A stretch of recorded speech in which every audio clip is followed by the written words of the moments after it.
Howdy, folks. Thanks for tuning in. My name's JB Zelke, and this is the Dusty Vaquero podcast. Punchy, poetic, pure.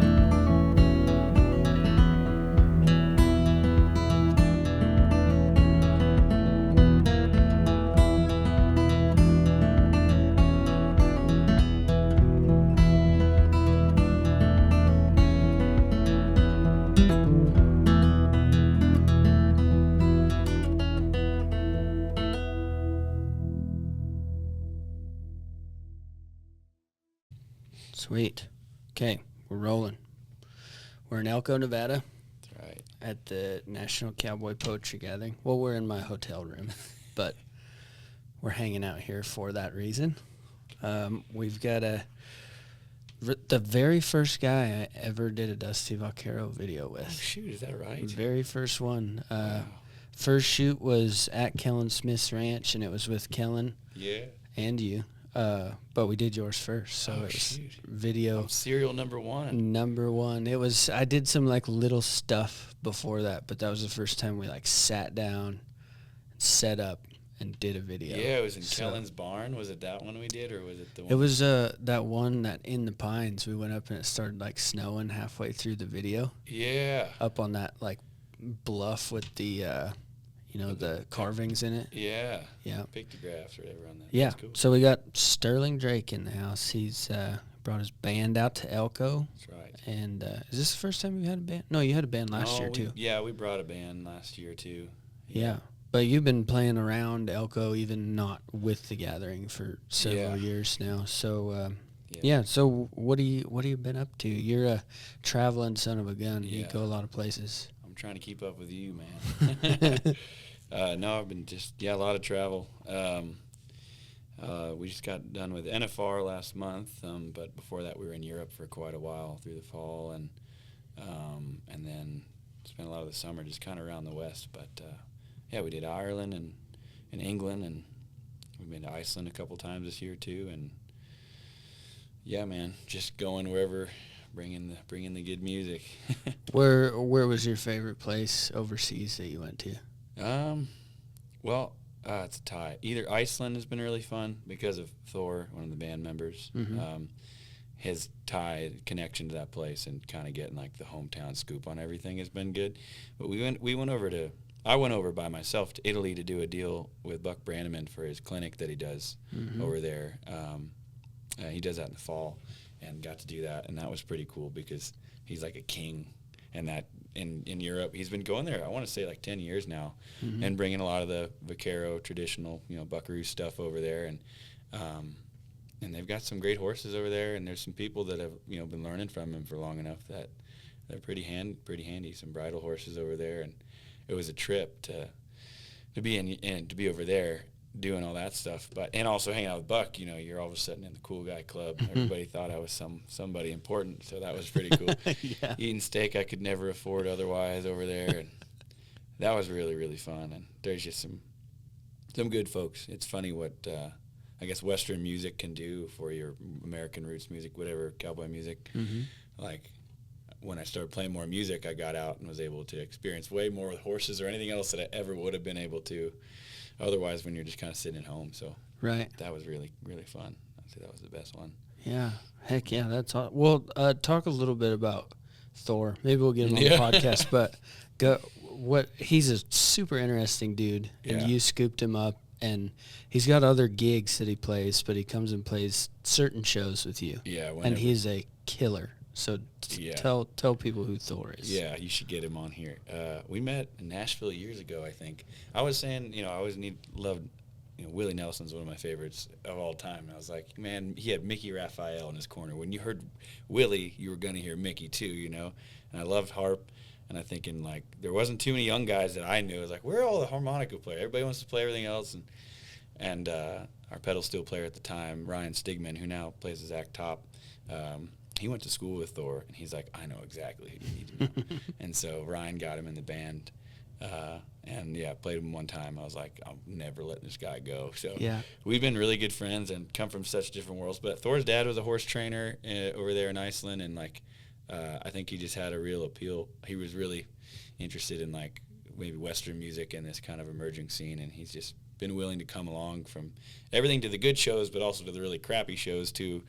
A couple nights sleeping in the van and stuff. But yeah, so he's been a real asset and real good friend, and helped develop the music. He produces all of my records now too, and when he's not doing that, he's playing with a bunch of other folks, and he plays in a Icelandic rock band called Kaleo. So yeah, he's a pretty busy dude. Yeah, and he's sneaky. He's how many Grammys does he have now? I don't know. I honestly couldn't tell you. He's got a few. He's gotten a few last year. He got a few this year. He's on a lot of records there in Nashville doing the session stuff, and that's why I've loved to go there and frequent there. I lived there for about a full year in 2019, and I've spent a few winters there since then, but otherwise been back in Montana. But going there to record, there's just like, that's like people go down to Fort Worth, like if you're into horses, like this is where you want to be if you're in like the music game. Like it's right. that you got to go to that town, if you're a player like that, if you want to like make your life around your instrument and your craft. And so it's a good place for that because, you can be around a lot of great pickers and really develop a good sound. It's cool to see there's a few folks, our buddy Jimmy Cantwell, he's been going to Nashville and doing stuff too, so yeah, I think a few of the guys out here are catching on to. Yeah, and it's Nashville at the end of the day, I mean, it's not just country music. I mean, the biggest record labels in the world are based out of there or work out of there, so like there's people nowhere near the country genre going there to record because that's where the best stuff in the world is for a lot of that. Totally, and I know it gets a bad rap in a lot of ways too, and deservedly so in a lot of ways sometimes. But I think there's a lot of elements to when people say Nashville and they're talking about it. It's like there's a lot to unpack. You've got the players, you got the songwriters, you also have the industry. I mean it's an incredible place. I've spent a good amount of time in and out of there, and it feels like going to music college in a way for like country music college. You really kind of cut your teeth and learn how to gig and work on the fly and kind of how to put a show together and all that stuff. So it was definitely a good thing to do. Yeah. I don't know if I'd live there forever. But I'm glad I'm not living there, and we bought our place in March, so I'm glad to be permanently back in Montana. Yeah. Yeah, so you had kind of an interesting past, like your family ranched a bunch in the Everglades in that area. Can you talk about that? Yeah. So my grandfather started the Calusa Ranch, which is his place that he started in what's now in the Big Cypress Preservation down there. It's just south of the Big Cypress Indian Reservation there, which is a Seminole Indian Reservation. So south of Alligator Alley for anybody that's listening that knows Florida. So he ran cattle through there back in the day, and he held on to it for a while. During the Jimmy Carter era, there was they preserved a lot of that land. The government bought back a lot, and so we did end up losing a lot to eminent domain. And my father tried to keep it going for a while there, and I think it was probably when I was about waist height that it was like no longer operable as a business. I think that was kind of expected. So I had an experience with it growing up. Now it's like a hunting camp. It's impossible to run cattle through any of that stuff now. Right. But there were some older guys that were doing it. My granddad had some like Bramer Cracker Cross cattle, just these big-eared crazy things out there. And he's pretty loose about it. It wasn't cowboying at all, but there was, it was a good, healthy exposure as a kid to like this lifestyle. Like, I'd spend my summers out there building fence posts and running from alligators. And, so it was like, it was a good exposure. And we moved around a lot. I lived all over the East Coast too, and before I ever made it out west. And Dad moved around for work, so I saw that world. And then high school for me was like skateboarding, and it was like nothing at all like that. I had horses, but I didn't know shit about any of that stuff. I don't know if I can curse on here. Oh, you're good. And so that was like a later pursuit for me. I think it was like probably 17 that I really started to realize, wait, there's like a discipline to horses here. There's something to do. So it was maybe a focus or an aim for me. And then pursued it, did whatever I could, did the guest ranch thing, worked on other, just ranch outfits and, had some riding jobs, but I can't claim to be a hand at all. But I've pursued that world and really fell in love with colts and died starting colts and all that. And I'm still feel like I'm learning a lot all the time, and pursuing music kind of, there's a give and take there, because there's times where you could take up a good ranch job, but other moments you'd rather be on the road. So it's been a balance, and now it's very much been music forward for me now. Mm-hmm. But luckily I got some good neighbors back home. We can go brand and kind of do it when I reset yourself a little bit. Yeah, exactly. Yeah, really just hobbyist this year at all. Nothing really crazy, but yeah, I feel privileged to live in a good, to be able to play music, living in a ranching community, living in a small community, being able to help out when I can, and also make that work, because I feel like a lot of people have to give up that to go live in a city or go away from home to make it happen. But it feels pretty special to be able to come home and live that lifestyle. And yeah, absolutely. That was kind of the basis of what Dusty Vaquero is. Why it started is there's so many people that it seems like if you're not willing to give up and move to a big, maybe not city, but even town, and go pursue music, then some people get kind of forgotten or maybe never even found in the first place. Yeah. And that was kind of the idea behind Dusty Vaquero, is let's go find these people that they're out there doing their job every day. I remember when you came, I was helping out at Kellen's for a little bit there outside of Gillette, and and I got a message from you online, or Kellen did, or whatever. Maybe you reached out to me. I can't exactly remember how it happened, but I was like, hey, this guy, the Lost Cowboy, wants to come over. I don't know, he rides reindeer and shit. He seems cool. And Kellen's like, yeah, I think I know that guy on the internet. He was hitting me up too. And so, I remember when you pulled up, we were sitting there with his hired man there, Tom, and you pulled up in your Oldsmobile, dusty rig, just wearing, Canadian tuxedo, camo Crocs, little cap on, and I was just like, yeah, who the fuck is this guy? But by that evening, we were you were showing us photos of the stuff you were doing in Mongolia and everything, and I was like, this might be the coolest fucking guy I've ever met. And yeah, we hung out. That was fun, man. But yeah, I tell that story quite often. Yeah. But you did it. You know what? Since I've been here all week, people are like, man, how do you all know each other? From all the folks on your on your Dusty Vaquero thing, we've all become really good friends, and it's really your fault, unfortunately. But Brennan or Hayden or anybody, they're all like, how do you guys all know each other? And we're always like, this guy Jake, he's drives around in a minivan, and he's found everybody. So. Yeah, I'm not gonna claim all of that, but it's I enjoy people. That's the whole point of it, is there was kind of an unfound community, I suppose, or unconnected, and so I'm glad it can do that for people. People watch the videos, they find new artists they've never heard of, or they end up getting gigs out of it and things like that, and that was kind of the point. But it's been pretty impressive how it's kind of grown into something, or a community, I suppose. Yeah, man. I feel like you're, whatever. When I remember going out and seeing Kellen there, and the amount of love that Wyoming folks have for Kellen, I was blown away by how loyal, Wyoming people were to their own music, and I was starting to see that kind of happen maybe in Montana and in other parts of the West, where nobody was touring through these areas, nobody's playing there. And even Dusty Vaquero days being in Gillette, that's a big thing for that part of for eastern Wyoming to have. And I know people are going to show up for that and support. And there's something to be said about music from small places, but the amount of love and sense of pride that people get from their own local music community. But you've really helped people find artists that are in their backyard they might have not even known about. So right, yeah, it's I feel privileged to get to do it. I'm not really doing anything. I'm just finding really talented people that maybe people didn't know about. But that's the festival has been tying it.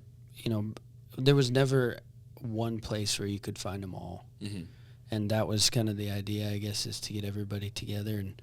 And it last year went really good. This year it's going to be even bigger. Oh yeah. And yeah, we're hoping to keep growing it, and I think probably one of the coolest parts, it was just an extension of the YouTube channel, but one of the coolest parts was that there was a bunch of people on the bill last year that were kind of lesser known people, and there was a ton of people that came up to me at the festival. They're like, I've never heard of this guy, but he is great. Yeah. And that's, that's what I wanted the YouTube channel to do, but it does the same thing in person, and people leave fans of new musicians that they didn't even know existed. Yeah, no, that's definitely true. It's kind of, they just trust that. Well, that's a testament to you that you got a good, like, what you're looking for, and I think you've curated it well, and people know that they might not know every artist, but they're going to be good, or at least come from an honest place, or they're real working folks, or whatever it might be. Like, right? Yeah, I remember when you showed. I don't know if I can talk about this on the show, but you showed me Cade Hoffman before you ever did. I think you might have just captured him. Yeah. We were in Texas. We were at Bo Smith's house in Texas. Yeah, that was fun. And you're like, man, I met this kid. You're like, he's gonna do it. And yeah, it was just like, you called it, like, right off the bat. And he was like, sure enough. So yeah, that was the first time I ever met him. I was driving down to Texas, and Cade at that time lived in southern Colorado, and it was on the way through, and I thought, well, let's go see if he wants to do a video, and he did, and Cade's gone on to do some pretty cool stuff. Yeah, exactly. Yeah, so you're always working on new music, and you're always got stuff coming along. You've had some interesting recording projects and stuff you've worked with. Well, I'll just let you talk about it. Can you go through, like, kind of your records and when and where they were made? Yeah, I think the first one I did was, like, I've done a few EPs in the past and trying to figure out a sound, I had moved to Nashville for a year to just, like, learn, like, the traditional country music, classics. I was so, like, still that's, like, where my heart is, and I think trying to find my sound through that was the first start. So my first record's you listen to it and it's like, you can tell that kid likes Ray Price and all that old honky-tonk stuff. But just finding my sound. Next record was more ranchy, more like Western songs, and songs written in the bunkhouse and written in a motel room, and, just kind of like stuff that was more tied to being back home in Montana. And then I put out a small EP. It's just 3 songs that Thor and Aiden and I did in Montana that was donated to a group called Western Landowners Alliance, and they focus on helping working ranching families and working ranches. It just provide resources, like anything from healthcare resources, mental health, to conservation if that's the route they want to go. And they've done a lot of good work in across the West, really from New Mexico all the way up to Montana, like setting up endowments with the state. So if, like, there's a certain amount of development of any sort, that there's a special endowment program that pays back to protecting ranching families. So they've done a lot of good work, and I ran into them working in the Blackfoot Valley in Montana, and so I was kind of going through kicking myself for a long time because, Florida kid, like, pursuing this cowboy thing and this, ranching and everything, and then singing, and it's like, you're singing all these songs, but what are you doing? Like, especially as an outsider, I always felt like an outsider. It's like, what am I doing for that community other than singing these songs, And I thought it would be a good way to maybe advocate for things that I saw in my neighborhood that needed help. Ranches needed help, or the Blackfoot Valley there in Montana, they've done an incredible job. Like, you've been through there. It's where we have Old Salt Festival. Like, they've done a really rancher-led initiative to keep those places, like, working cattle ranches. And, that valley is close enough to Missoula that had they not done that, had the foresight for that in the 90s, like, it'd look a lot different now. And so, I just seen the good work that they've done there and folks like them. And I thought it was a good way to maybe, like, back up what I'm singing and at least trying to give back. And so since then I've had a really, like, that's kind of been that's what keeps me doing it, is, like, the message, and being able to maybe advocate for things that need to be done. And so that was a good project. And then we put out our first full-length record finally, after doing, like, 3 EPs. that was just produced by Thor, and there's a lot of different stuff on there, tying in just like more songwriting stuff and trying to tie all those elements together, the cowboy stuff, bluegrass, outlaw, honky-tonk, roots music, a little bit of Irish stuff. And I've always kind of been all over the map, so I was trying to glue them together.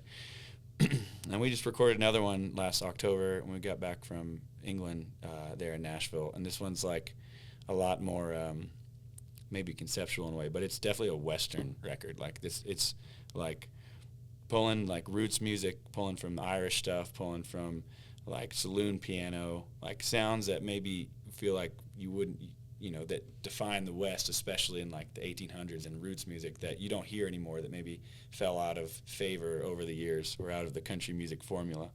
And so I think for me, I wanted to do almost like Willie had Redheaded Stranger, which is like this Western record. I was like, I want to do that. So yeah, a lot of cool pluck drum, banjo. There's like, just cool old instruments on it, and songs about the West, and a song about Montana, song about old outlaws, and just all that sort of stuff. And so yeah, that sets us to today. That we don't have a date on when that's coming out, but we're playing a lot of that music here this week. So sweet. Yeah. I will say, like, one thing that without fail when your name comes up anywhere is that you always have a really good band. Like when you show up with a band, there's no question that they're going to be good. Because you kind of, depending on the gig and stuff, you'll have different guys who you can fly in or fly out, but every single time they're killers. And that's like throughout the industry. I've heard that from all sorts of musicians, that they're like, man, he doesn't mess around when it comes to that. Oh man, I love that's the fun part to me. Like, like I was a drummer, started playing drums and before I ever played guitar or songwriting. So I always had this mindset of like, I felt like a player, like a musician first. And so I kind of carry that with me. That's like just as much fun as the songwriting or anything else, is like the chemistry with the band. And it's taken a while, but like, yeah, Norbert's like our guy now on bass, and Aiden's like my brother. He's back in Peaburg, and he works as a mule packer there for the Forest Service, and he's like his life is horses all week long, and then we get to peel away for the weekend, and we're playing somewhere. And so he really like embodies that too, but he's also an incredible picker on like every sort of instrument he has. And and then Thor, of course. And yeah, we're slowly putting the band together over the year. When you're getting started, you're like, you'd love to do a lot more, but money's always a thing, or logistics. And so for me, it's like, just get the gigs and figure them out, and then just do a good job, do the best you can at them.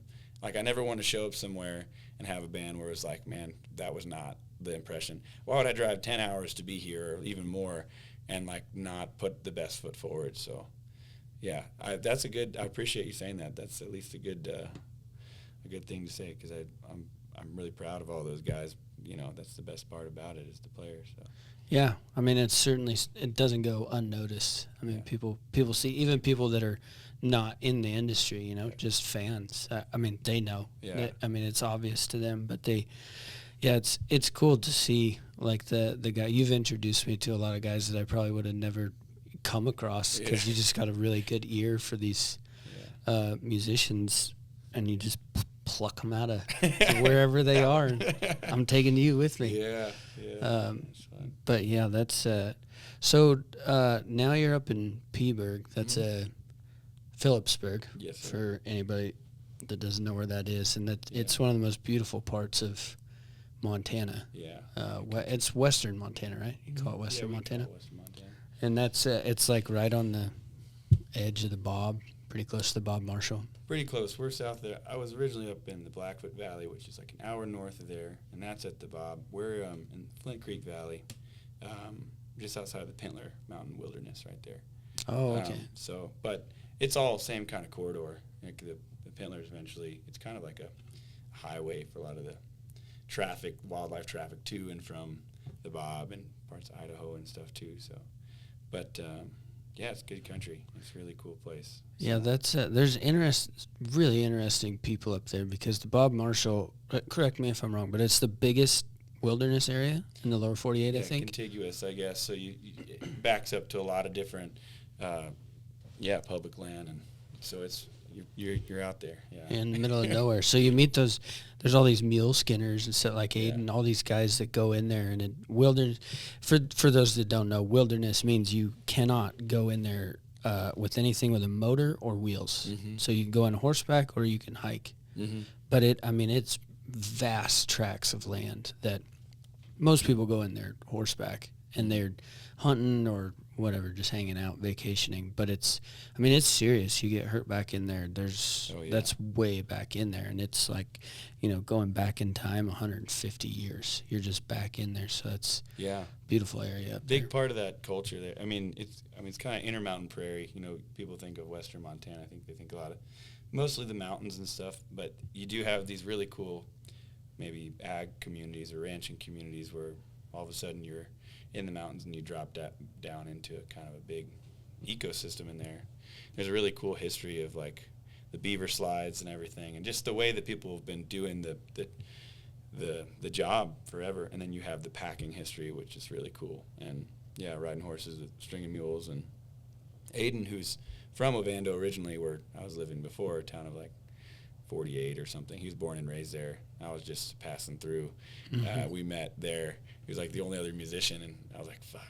Like, we're buddies right away. I think I've been hanging out with him every day since I met him years ago. And, now, I moved to Peaburg. He was down there. I was looking around. He's like, come here. So we're close. But, he packs for the Forest Service now, which is kind of a honored position, because you got to do that for a lot of outfits to be able to do it for the government. And so there's not many of those guys. He's doing a lot of like trail crew stuff and wildland firefighting as well, but like when they need to get gear in and out of the wilderness there in the Pintler, they're calling him. But it's really cool. Just rare part of the country, I think, and the people there are distinct. Right. They're very familiar with the integration of the private ranch land and the public land and the wilderness, and they work hand in hand. You got to ranch different out there when you got predators like that too. So. Yeah, I remember when the first time I went up there, that was they were still cutting. Well, I'm sure they still do it right now. They cut hay with sickle bars and then lay it flat, which I had never seen that before. Like we, that's not how we put up hay. So it was interesting to see that old tractor, really old, like open cab John Deere Bs and kind of old school. But I think also the first time I went up there, I think it was in Ovando, I met up with you and we went to this little diner or something. Yeah, the Stray Bullet. The Stray Bullet. And we were walking in there and you just turned around and you went, and this is kind of in the middle of this little tiny town, and you turn around and you're like, I think you told me a lady got ate by a grizzly bear right there on the front lawn or something. I was talking to Dave Stabey about this just today. He like played a show there like right after that happened. He's like, Jesus, where'd you guys send me? There was right in town there. There was unfortunately a lady there's a big bicycle, like cross country bicycle trail that people do from like California. I want to say to like New York, like big trail. And for some reason it goes through that part of Highway 200. And a lady was camping in town there, and I think she had some food in her bag. And when I say town, it's a square of like there's a general store called the General Store run by Fred, and you've got the post office, Stray Bullet. So it's a small little, and in there's a little sheep wagon and a teepee. If somebody needs to spend the night, you can go stay in the sheep wagon and a teepee. So she was somewhere probably, I think, in that little park there, if I'm not mistaken, and a bear had come up on her in the morning, just strolled right into town. And it was like everybody knew that bear was around. It had been some problems, like it was getting into chicken coops, and everybody was aware about it. But she just picked the wrong week to be in town, and she was able to scare the bear away, I think. And then, from what I heard, that she people in town like open their windows and like, hey, you got to come inside, or you should. That's a monster. Like you better don't mess around. Yeah, and I think I'm not exactly sure what happened, but she took some like sleeping medication and went back to bed and maybe moved her tent somewhere else, and that was kind of the end of that. She's awful. But what was crazy for me, selfishly, is I was working on a ranch just like 10 miles down the road from there, and I was stopped at the gas station in the middle of the day to fuel up, and there were these two gentlemen that were riding their bicycles on that same trail, and they're like, hey, do you know of any good places to camp around here for the night? We're thinking about camping, but we're a little worried about bears. And I was like, in my head, I'm like, there's there's like, kind of been some bears around, actually bear activity lately. I'm like, I don't know, somewhere near town probably wouldn't be so bad. You'd probably be safe there, whatever. In Ovando, it's just down the road. Probably better off there. And the next day I hear from the game warden, like, what happened. And the whole day I'm just like, I killed these people. You sent them to their death. Well, I mean, then I found out it was somebody else, and I don't know what happened to those guys, but I just was like, that was a weird feeling for a whole day. I was like, I told them the wrong place to go. Oh, gosh. So. Yeah, that's real Montana. That's not the stuff you see on TV. No. It's a nice little community there, though. Well, so you've been playing music for quite a while now. Yeah. And I've talked to a few guys on the podcast that they're much earlier in their career, and they're in the process, they're hitting these hurdles, just of finding gigs or having people even know who they are when they reach out to play these gigs. But that's something that you, I think, have navigated really well. And what sort of takeaways do you think you got out of like the first 2 or 3 years of you going out on your own and trying to make a living as a musician? Yeah, I don't know. I think it's defining what your goals are is probably what do you want to do with music? Why are you doing this? Because like if it's just to write music, you can do that. You don't have to perform or, if you don't know why you're doing it, it's very easy to spend your time doing the things that you see your peers doing and think, oh, maybe I need to do that or maybe I need to do that. But yeah, outlining why you want to do it. And for me, I mean, I wanted to be able to make creation and like the idea of making music be the thing that sustains me financially in a way where I can continue to do it, which, if it fuels itself, if it's a passion that fuels itself, then I felt like I was doing good. And it wasn't always that way. I was like very much, I thought I was going to go like, train horses for a living every day. And I was working under some great guys and doing that. And, but, opportunities would show up and go play rodeo, go play whatever, little private ranch deal or whatever. And those would get busier. And I think for a while it was like I enjoyed both. And I made that leap at one point realizing like this is kind of a small window. Like I should do this music thing now and see where it goes. And then so it became this thing. I was like, if I can continue to create, that's really what I want to do. So I'd say outlining your goals and like why you're doing the music is number one. And then like apply a work ethic to it that you would to anything else you do. I think music as an art and arts in general, some people don't really respect them sometimes as full trades. I think they always think, maybe it's a guy thing. If you've ever had, worked with your hands for a living, kind of this idea that like it's something else. But apply that work ethic that you would on a ranch to your business in music or whatever, and just do that for a couple months, and you'll see the progress, and also just like ignore the voices in your head that are judging yourself. Like you may think, especially in this world, like the cowboy music, Western music, country, whatever, like there's a lot of people that deal with the imposter syndrome thing. Mm-hmm. Don't let the few haters or the few people that are criticizing you be your like downfall, because they're not as significant as you may think they are in the grand scheme of things, and probably a lot of that is manufactured in your head. Mm-hmm. that people perceive you in a certain way. Just be yourself, be honest, and people will see that, and that's a process. I'll say, you look at anybody, you listen to my earlier music, any artist, they have this period where they're kind of cringing at the idea of where they were, and we have to realize that about art is it's like the most intimate thing. You're like putting your thoughts out there. You're putting what you think is good, and you're not always going to go down an avenue you want to go forever. So give yourself some grace when you feel like you hit a dead end or something you did doesn't really represent you now. And then maybe to listeners too, have that about other artists. Don't write people off so easy where they're at, because they might be somewhere completely different in 5 years too. So, but yeah, ignore the haters too. That'd be the last thing I'd say as well. Ignore the haters. And find the good folks like yourself, the good folks like the people you have on your channel, and the good promoters and the good communities. And that's what keeps me doing it. Like these are my buddies, like being here this week, being at your thing in Gillette, or being at Old Salt, or any of those sort of things. Like, you build this really cool network of friends and find your flock and do what you can to help others out when you actually get something of import. Make sure you're actually like giving back and you're honest about your relationships with people. You're not just in it because they'll gain something for you. Find the people you really like and would do the same for you, because like that rising tides builds all ships is really the key there. Right.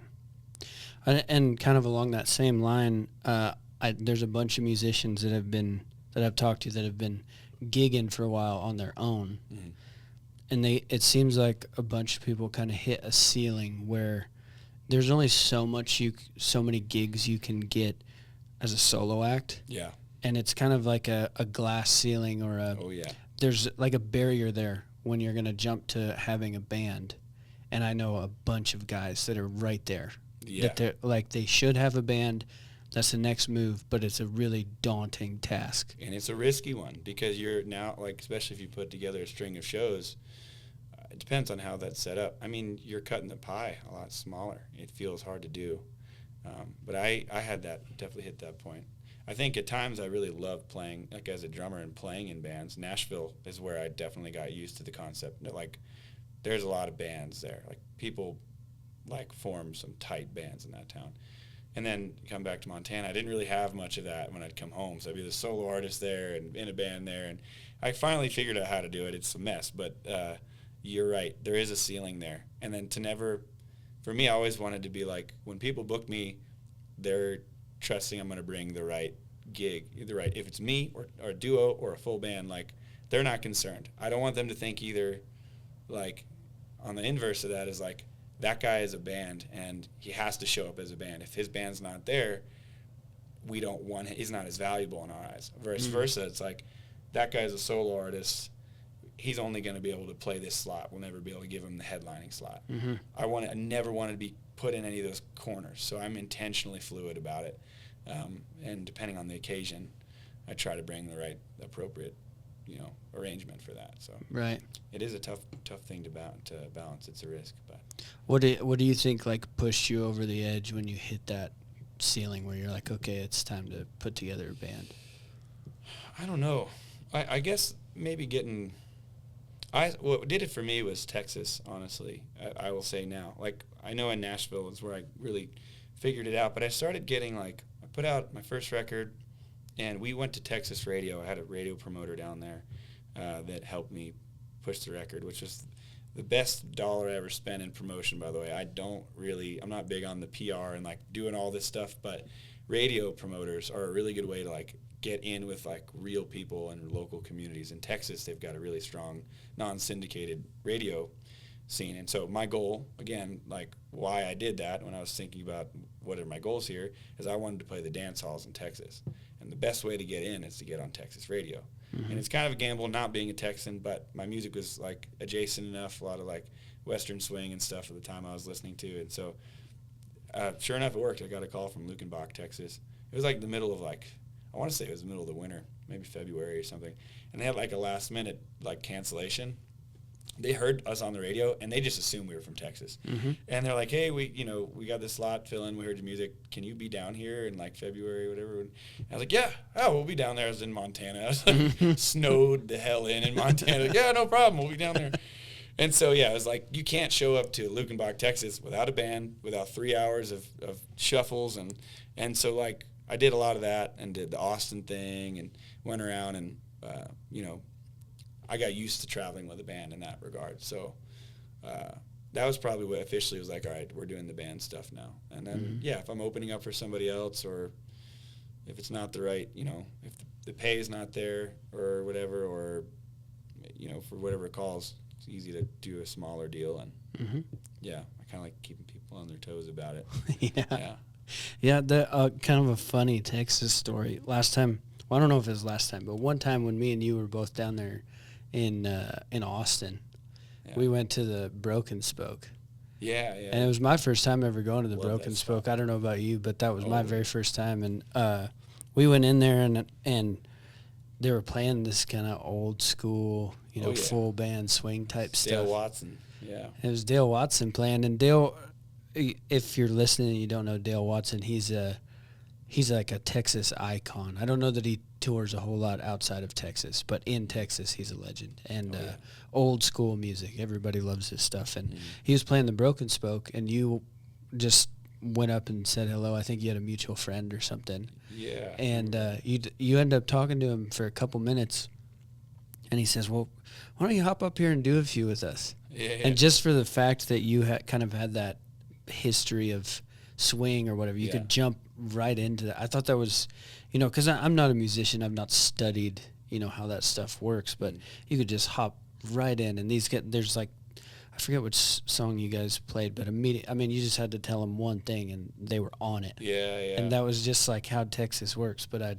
I forgot about that story until you said that it was, he's hopped up there and that's right, yeah. Played a few songs. Dale's great. I was honored to do that. I remember that. That was cool that they asked me to do it.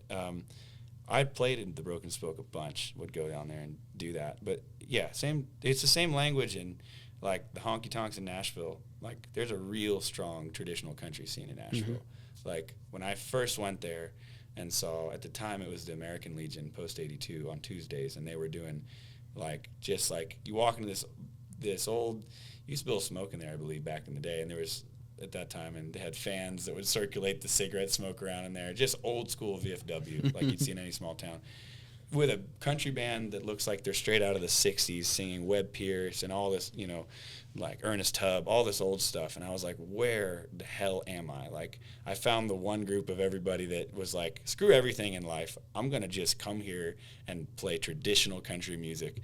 And it didn't seem very popular at the time. Obviously, it's been very popularized now with artists like Charlie Crockett and stuff, but that whole kind of thing. And I was like, I need to hang out here a little bit longer. So I started frequenting Nashville just to like learn that stuff. But the Nashville number system, that way to like throw up, to read music on the fly, like learning that there, gigging. I played on Broadway for a little bit and at Roberts, and played at Acme. Really is where I was playing the most. And yeah, you're playing like 3-hour gigs, no set list typically, and you're calling like standards. And the band like, how does that one kick again? And you're like, oh, it's a 14-11. Like, all right, do it now, right now. And you're like, oh, there's just like something about playing on the fly that those guys have. And it's like when you actually witness those guys that really get into that and do that. I've stepped in that world, and I love it. But there's guys that have done it for 30 years or whatever. And there's like, they're badasses in their own world, And so, right. I remember that when you jumped up there, because I was watching from the side, so I could see when you turn around to the band, you were like, I didn't know if you were throwing up gang signs or sign language or what. You guys were speaking a whole different language, and they're like, oh, yeah, got it. Yeah. Bang, right into it. That was amazing to watch. And I will say, back to your, talking about solo artists that are jumping into the band world, do that. Go cut your teeth in some, like, there's a form in those dance halls. There's forms that it might even be different in Texas than it is in Nashville. Like, I remember the first time I played the Broken Spoke, the owner's passed away now, unfortunately. Terry, I believe, is her name.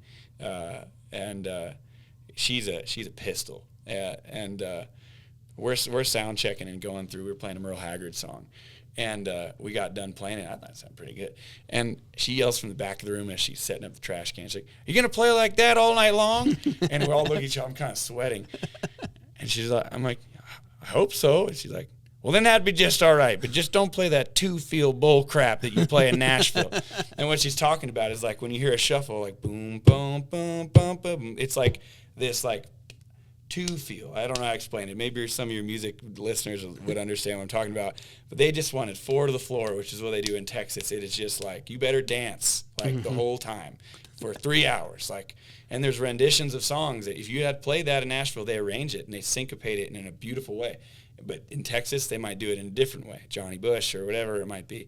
And so, like, yeah, that's stuff that I just, like, you learn because you just, again, go to school on that stuff as a musician. You want to play with a band, like, learn how to play with a band and speak their language. They're going to want to play with you. Like, I assure you, I don't pay Thor and these boys enough for how talented these guys are. They're some of the best that I've ever come across, but I'd like to think I make it easier on them, and they enjoy playing with a frontman that knows how to speak that language and can sit in like that. So, yeah, like learn how to play with a band before you try and get a band, because it'll be a headache otherwise. Yeah. Oh yeah, that's a whole nother process of just like, you're not by yourself anymore. No. You got a lot to learn when you're up there. You got 4 guys looking at you just over your shoulder, waiting to see if you're about to jump into the next verse or throw them an instrumental break or something. So like, they're trusting you're not gonna jump them off a cliff. So you gotta figure that out. I was talking to I've had this conversation with a lot of people, but I asked Cody Braun, who Sweet. Cody and his brother started Reckless Kelly and Mickey and the Motor Cars. Braun brothers. Yeah, the Braun brothers are Texas legends as far as the red dirt kind of Texas scene goes. Mm-hmm. And I, just as an observer, fly on the wall, it seemed to me that Nashville kind of started it out, and that was where everybody went to music, and it was the center of it all. And then at some point it got a little bit polished, and people weren't loving what was happening there, and Texas became this kind of like powerhouse red dirt, almost like an outlaw, buck the system type of music. And that was a really 15 years ago, that was a really big thing. And now even some of the Texas music is getting a little bit polished, and it's like losing that kind of edge, I suppose. And I think, this is my personal opinion, this stuff that we're doing in Wyoming, Montana, Colorado, that whole scene has become the new kind of rough, the cutting edge, I suppose, that hasn't been touched by much else. And I asked Cody his opinion, because he's, been through that whole thing, and he was like, yeah, I would totally, if I was starting a band right now, or even gigging, that's where I would be. That's the spot to be, is that kind of northern, mountain type music that people are playing up there, because it's the new thing. Yeah. It's what Texas was 20 years ago when all that stuff was happening. I'd agree. And a part of that, too, to add, that I think is notable, I think we've talked about this in the past, but Texas, like the red dirt scene as it emerged, what was also happening in Texas was tons of oil money that was fueling the rodeo industry that was really prominent in the 90s, and in that time was starting to really pick up along with this music. And then you had the development, like a lot of people moving into Texas. You had like economic stimulation, you had like cultural relevance, and you had this emergence of a community. And so I feel like, for better or worse, obviously the Northwest, some areas are not booming or having a lot of people move there, but some other areas there's a lot of growth, right? And those economies are actually fueling careers for these musicians. So it's making it possible. So I see the same maybe like genetic makeup of what made the red dirt scene pretty prominent at the time starting to happen in Montana and maybe in Wyoming too, and other parts of the West. I always feel like the past few years I'm like, yeah, this is way too good up here for, it's just only a matter of time before 100 other musicians come crawling up here. But it's funny you say about the whole Nashville thing too, moving to Austin, like the whole countrypolitan thing where Nashville got very rigid.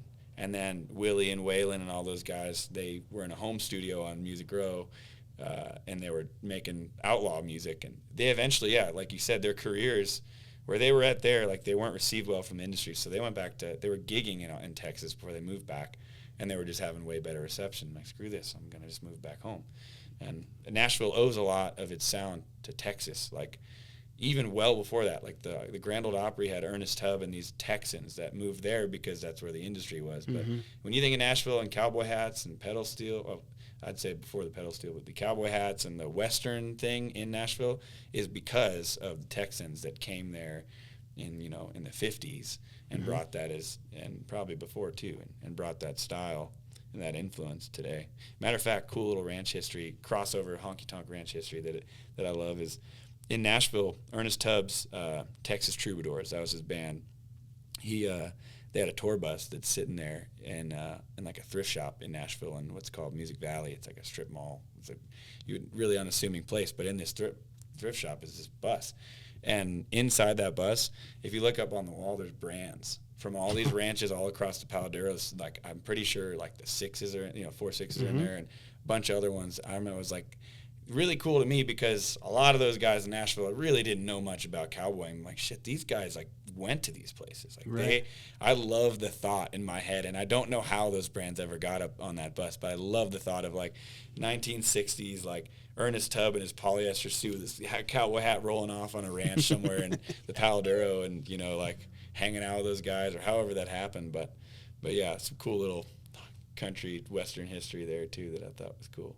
That's wild. I didn't know that. That's pretty cool. I mean, there's a, I won't say the town because I don't want to spoil the lore of this, but there's a little town on I-80 in Wyoming that I've heard. I've not seen it firsthand, but Sam Platts told me that it used to be a roadhouse, and it got turned into now it just stores tractors for a local rancher. Mm. But back in the day, before I-80 was I-80, and there was just a little highway going through there, it became a roadhouse, and it was like one of the only, if you go on 80 across Wyoming, there's about 4 towns you hit in the whole 400-mile stretch.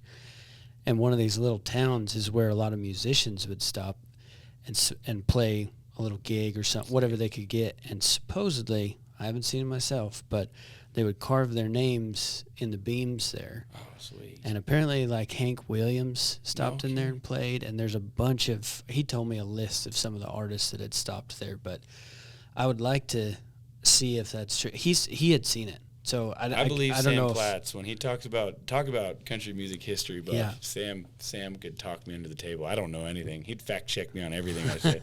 Yeah, that guy knows his stuff. He just brought that up one day kind of out of the blue, and I'd love to go see it, but I think as of right now, it's just a place where one of the local ranchers just backs their tractors in.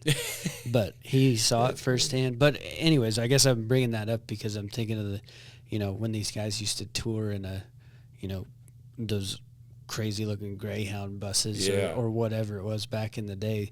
They had to stop somewhere. That's right. And they'd be playing in these little towns in the middle of nowhere, and who knows what happened to that history of those places. That's awesome. Yeah, Hank Williams, he'd have been in a station wagon before they even had the tour before buses. The buses. Yeah, I don't know. I should have Sam on here to tell a little bit more because I don't remember the details of that. But what I love about that era, country music guys and like back in the 60s, is you had like Ernest Tubb, brought him up already, but these guys were traveling around from every rodeo and state fair. Like they were really they built the infrastructure of the genre of music. It was the ambition. It was this like hustle like mentality they had, and also they knew to play to small communities. Like, if you talk to anybody that was at those, they were at like small towns. They were not going to the big cities and trying to hit the big markets. They created this like diehard web of fans, and that's why country music I feel like is so prominent in America, because like we've been listening to it in small towns forever. And for me, in the Northwest, like you're talking about in this new scene, it's really cool that like I play places that most people, they just drive right past. But you know what? I remember the first time I played with Kellen in Gillette. Like, I knew it was a good sign when I played in Gillette because folks were sitting there during our sound check setting up lawn chairs. I'm like, that's what I'm talking about. Like, you make fans, and beyond that, you make friends and community in these small places that are so much more appreciative to have you than, nothing against the bigger cities or whatever, but these places like remember you, Yeah, I mean, you might be the 1 or 2 musical acts that come through that year. Yeah. And they don't forget that. My house is like, I've littered with just like cool knickknacks I've gotten over the road. We just played in Paradise, Montana. Not Paradise Valley, Paradise, Montana. Really small town. And we did a little outreach to the school system over there and taught kids about roots instruments and all that stuff. But like, some lady had glass blown a bunch of like coasters and like done a lot of glass blowing art and gave us stuff. She was so thrilled we played their town. And it's like, have I played in LA or even Nashville or Austin? They don't care. You're just the next thing, that they heard, and you're hardly going to impress them. And half the room is probably a musician and probably better than you. And so like, and nothing against those towns, but like, I have like some of the best memories on the road are from people that just, you meant a lot going to these places. And that's the cool thing about the West. You can play smaller towns. And well, piggybacking off of that, what is there a show that you've played that you feel like was like the most meaningful show for whatever reason to you was the most meaningful? Yeah. I've had a few where it hits. Like there's somewhere like, I don't know, maybe there's times when it's really tough, like the lifestyle kind of gets to you and you get really burn out on the road or whatever, and you kind of question everything, and then you'll have a night, and sometimes it's just a random show where I was like, oh, this is why I'm doing this. Mm-hmm. And it's often been moments with a band, like, you know, where things are just, life's falling around outside of your world, but there's a chemistry on that stage, and like, so those have been probably really impactful. And I can't point to one in particular, but there have been so many shows, I feel like, where, you know, we like to, you know, talk about all sorts of stuff, happy moments, sad moments, funny stuff. And the cool thing about when you're playing music is you're like, you know, people see you and they're disarmed in a way. Like they're not viewing, you're judging, you know, you get to like build a rapport with them, mm-hmm. and you can say things in a way that you probably wouldn't be able to talk to a stranger and say these things or change their mind or give them a different perspective. And yeah, whether like we're talking about, like there's a track on this last record, Worthy of the Name, and I really tried to use it as a way to highlight mental health and ranching. Mm-hmm. I wrote it with a friend, Sarah Duguay, who's a great songwriter. Yeah, you know, briefly mention that sort of stuff to people in communities that you could tell have been affected by mental health crises or suicide or alcoholism or whatever. Mm-hmm. And like, dude, yeah, like I met folks, they just like come up to you afterwards just in tears. And it's just like, that to me, that's not one particular gig. This doesn't really answer your question, but mm-hmm. that to me is like the coolest, like the most impactful thing from a show is like, how can I connect with people in that way? Right. So, yeah. Yeah. It's often the small ones too. It's not the big ones. It's not the crazy mm-hmm. bigger shows. You know, we played Under the Big Sky, which was really fun this year. That was a lot of fun. But like, yeah, we played just a week later in a small room, and it was kind of one of those more intimate folk shows, I'd like to call them. And yeah, I remember those. They stick with me more than some of the other ones, honestly. So. Mm-hmm.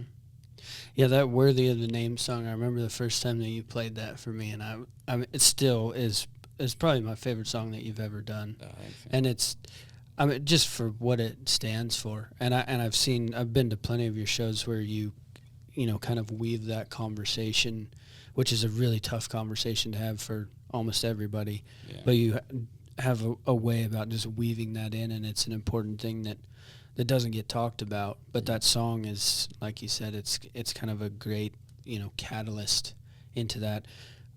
Also going back to the fact you're talking about playing all these small town shows, you know, that might be the one time that whole year that's brought up in that town, and it's a really important message and important thing to talk about, and it's a great song. Yeah, well, thanks, man. Yeah, we did. I played with Thor's other band, Kaleo. I did a few opening shows with them last year here and there, just kind of whenever I was nearby or the schedule worked out.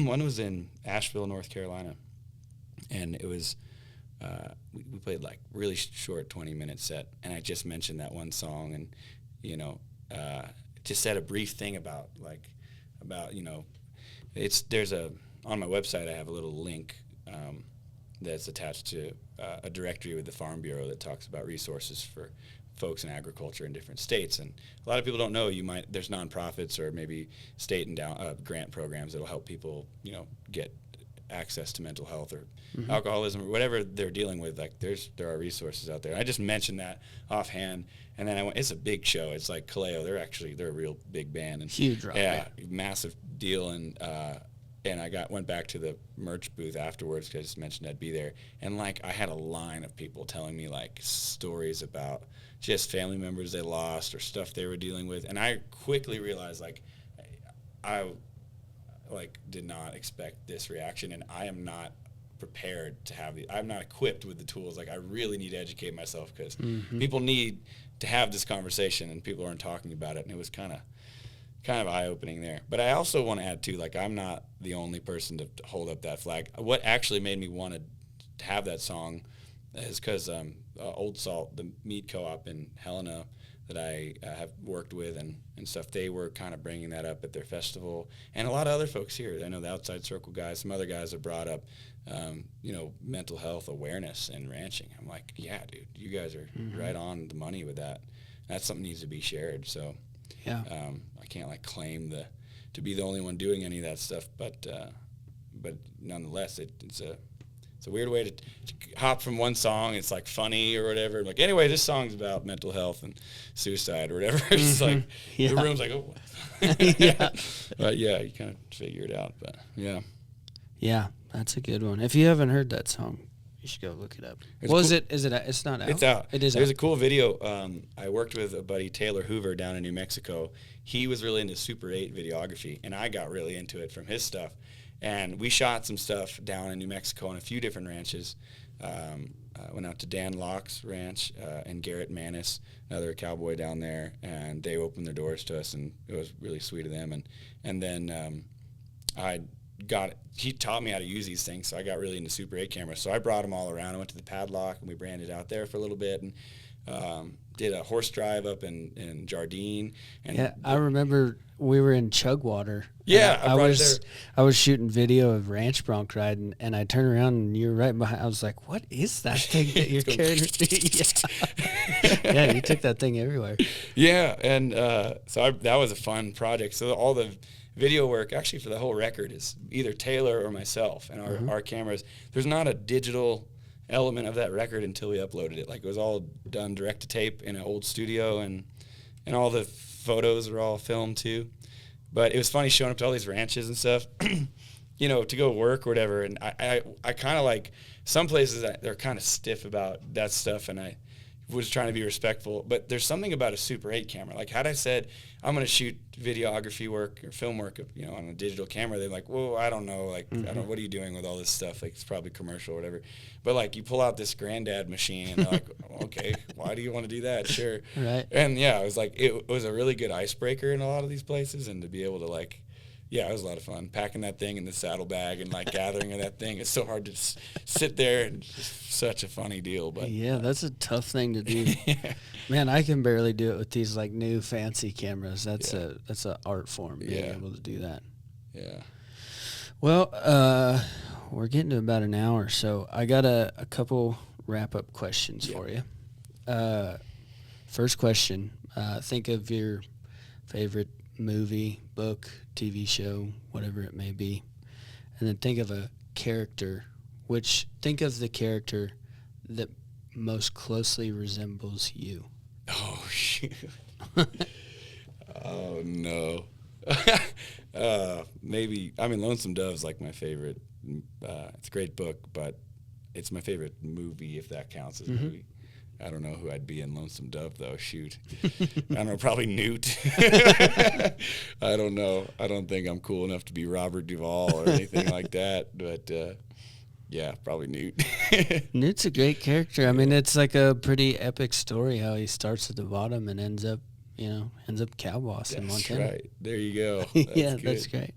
All right. And the last question I got is you're in a cold, dark cell. It's your last day. You're going to hang that evening. You get one song and one final meal. What are they? Oh, man. That's pretty. I'm going to take a steak. I'm going to take a sirloin. I'm going to take some Montana beef. That's going to be my last meal. Easy. And who's cooking it? I'll say my buddy. I have a good buddy. He's a cookie. He's done a lot of like ranch cooking, and he's worked all over. His name's Seth, up in Montana, and there's nobody that cook a steak better than Seth. All right. He's the man. So Seth, if you're listening, this is for you, man. But yeah, and then there's the song, Marty Robbins' song, "They're Hanging Me Tonight." Yeah. It's perfect. That's it. Yeah. All right. Well, sweet. Where can people find you on the socials and internet and stuff? Yeah, my Instagram and Facebook are all just Sterling X Drake. I don't think someone took Sterling Drake years ago, so Sterling X Drake. And then my website is Sterling Drake Music if you use that stuff. But and you got all your shows and everything up on the website. Yeah, most of them. We'll have a lot more uploaded for this year pretty soon, but we've got some stuff in the spring on there now. Yeah, and you got an album coming out, but no release date yet. Yeah. More to be coming down the pipeline. Yeah, TBD. Well, sweet. Well, do you have anything else to add? No, that's it. Thanks for having me, and listen to Jake's podcast. This is a cool deal. Well, thank you for doing it, and I guess we'll just see you guys on the next podcast. You bet.